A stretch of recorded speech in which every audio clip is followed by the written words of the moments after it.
Smith, God love him, wonderful story. He once had the athletic mobility. That was part of Alex Smith's game. He's still working on getting that back. But that's where I think they set him up to fail yesterday by not running the ball, and I keep coming back to that, is you're asking a quarterback against that defensive line with this offensive line, and the O-line hasn't been as bad as people want to make it out to be before yesterday. You're making him do that against that with one-dimensional, pin your ears back.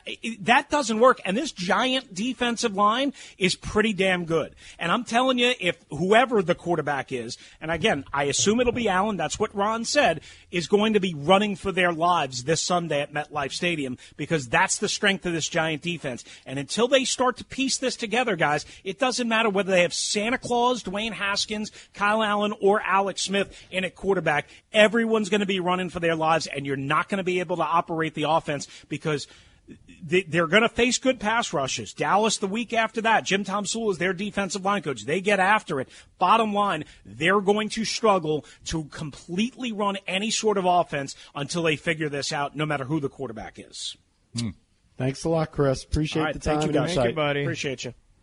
By the way, if they were going to trade Haskins for peanuts, which is probably all they could get, they probably would be better served not to do it now, because you might need him. You might need him to play if somebody gets hurt.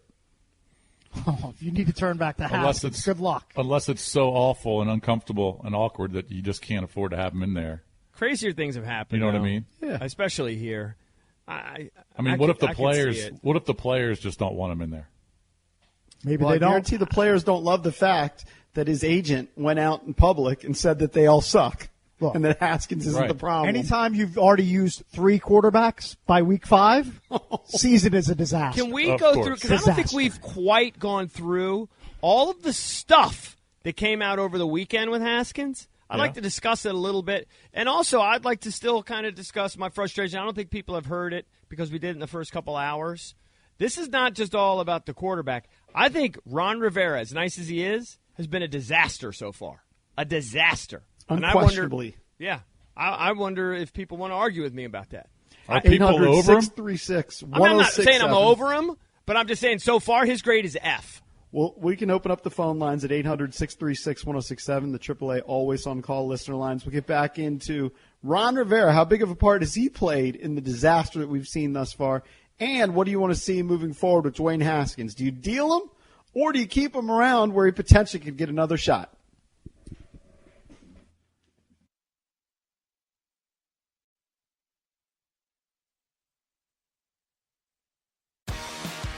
Amazon is now hiring near you. We're looking for team members who know that delivering important packages is important work. Ready to work hard and make someone's every day? Ready for benefits and flexible shifts? Immediate hourly roles are available at Amazon.com/apply. That's Amazon.com/apply. Amazon is an equal opportunity employer. Hi everyone, I'm Miss America 2020 Camille Schreier. Join me in support of DEA's National Prescription Drug Take Back Day, Saturday, October 24th. Please get rid of the unused or expired prescriptions in your medicine cabinet. They could end up lost, stolen, or simply misused. Protect your family and our communities, and let's all keep prescription drugs out of the wrong hands. Keep them safe, clean them out, take them back. Find a collection site near you at DEATakeback.com.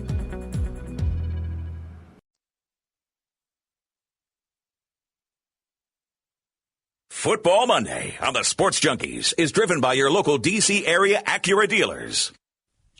Welcome back. Junkies on 106.7 The Fan. We're opening up the AAA Always On Call listener lines as we talk about Coach Ron Rivera's role in it and what do you want to see moving forward, Dwayne Haskins. You heard from Chris Russell. Several sources say that they are exploring moving him already, so they have moved beyond it. The Jason Lockenfor article, which came out a couple hours before kickoff, Cakes made mention of this earlier, mentioned that everybody around the league knows, according to several sources, that this was a pick made by Daniel Snyder and his son, and that Coach Rivera wasn't impressed with Haskins, and they've moved on, and now they're looking to move him. But do you think they should, given what we saw yesterday? Do you think they should move on from Haskins? Maybe it'd be a good thing to keep 3 quarterbacks around. Hold on. It's not just – here's the thing, though, and this is what I wanted to touch on. It's not just that Dwayne struggled, right? All quarterbacks struggle. It's that all of these allegations, if they're true, are brutal. That Alex Smith was beating him to the facility, that Alex Smith was outworking him when he was a third-string quarterback, that he was told he had to be there earlier, that he was told he had to work harder, that he's bragging about his numbers, bragging about his stats after a losing game. And it's alarming that it seemed like his work habits deteriorated basically when he was named the starter. Exactly. Like he's like, you know what? I've arrived. Don't need to put the hard work in. I can kind of coast from here. And that's clearly not the case. If that's all true, if it's true. And I tend to believe it because we're hearing it from so many different sources. Yeah. So that's what I think is it's the whole package. And to add to it, EB, then he unfollows the team on Instagram, which is goofy. Team. It's just some and he calls in sick, which, there's a possibility he legitimately was sick. Yeah. But it's just it's dubious at best that he calls in sick, which you never hear about in the NFL. And if Rivera if he wants to change the culture, you can't let that linger around your building. You just can't let that distraction hang over the rest of the guys on the roster. With the sickness thing, we just don't know the facts on I'm going to give him the benefit of the doubt on the sickness. I mean, what if he was legitimately feeling like giving crap him the benefit Saturday of the night doubt. at the hotel? He told a coach or someone noticed he wasn't feeling good. Maybe he threw up. Who knows? So wait a second, EB. You'll give him the benefit of the doubt. You don't know Haskins, but you won't give Jason the benefit of the doubt? What are you talking about? You called him out when he was sick the other day. Every time Jason's sick, I always think he's playing golf. Of course he did. No, I just said, is Jason sick or is he playing golf? What do you mean? How was I playing golf? It was in the morning. I didn't know what you were doing. Plus, I'm joking. Oh. But, yeah. Don't get too worked up. But anytime Jason calls in sick, I do wonder if he's on a golf course. Yes, that crosses my mind. I'm calling in sick because I'm on the golf course. No. But do you have a tee time later in the day or something? I don't know. Well, that doesn't make any sense. If I have a tee time later in the day, I can still work till 10. I'm not going to have a tee time pre-10 a.m. Maybe you're playing Kinlock or something. I never know. God. Whatever. I never know. Well, my point is that you actually believe Haskins more than you do your boy. No, your lifelong buddy. No, I believe Jason. I'm also teasing. But with Haskins, I'm giving him the benefit of the doubt on that because we have no idea. We have no way of knowing. That is true, but it does fit into the narrative. Doctor's and note. When it comes to Ron Rivera, I think Kime brought up something interesting. Like, as of right now, I would grade him an F2, EB. I mean, it's hard not to. They're 1-4. Their offense this year is worse than it was under Callahan in terms of yards per game. You look at every category offensively, they're at the bottom or near the bottom. And then defensively, we had these expectations, and they had that great game against the Eagles. But it turns out that was fake. The Eagles had, all these offensive linemen who weren't there. They didn't have any receivers. They're a bad team anyway.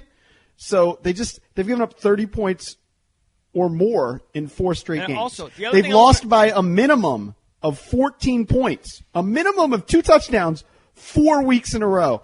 But what Kime brought up was Marty Schottenheimer. And we should be fair because through 5 games with Marty Schottenheimer, we would have said the same thing. He's an F, and he did turn it around. He did, and maybe he will. I'm not telling you that I'm giving up on Rivera. I'm just giving you his grade through 5 games. And I also want to be the first because I just want to be the first with this. And I started it this weekend. That you got to take the gloves off the Alabama wall.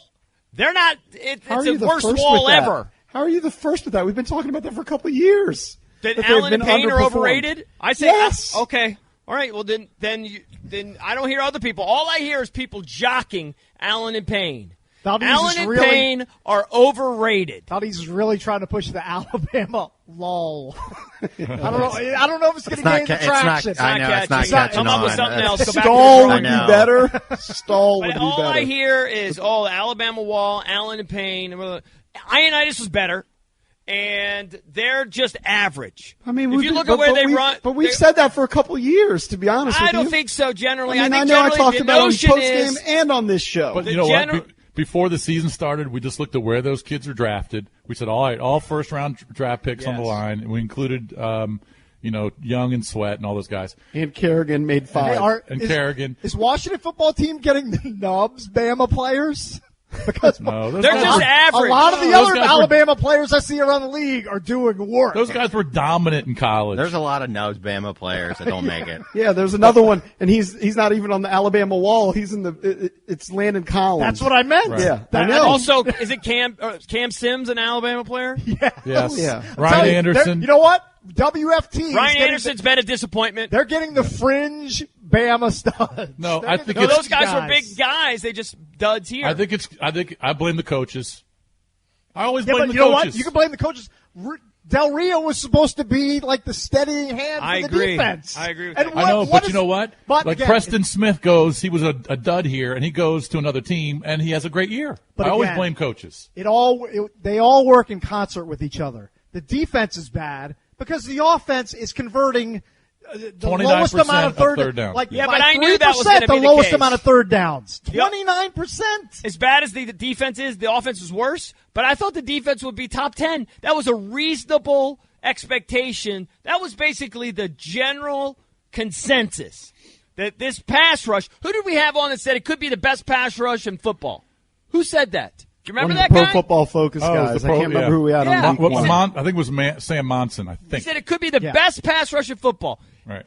That's not even close to it. That's true. Jared Goff had the cleanest jersey I've ever seen. It was yesterday's game. Yeah, but it was so an overreaction to week one. No, but it was also the thought in the offseason with the addition of Chase, with Montez's speed. Let me just say this. If they don't force multiple turnovers against Danny Dimes this upcoming weekend, who he likes turnovers more than I like poker.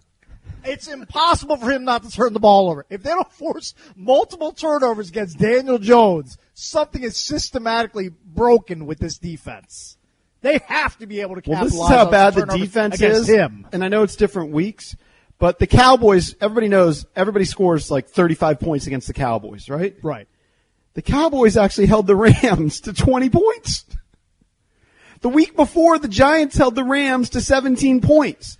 When, Jason, you seem mystified when I mentioned that this was supposed to be a favorable matchup for Washington, it wasn't that they were expected to win, but the people that look at the film, like I did the show with Logan Paulson, the former tight end, said that just schematically that the defense should have matched up better against the Rams than it did against some of the previous opponents.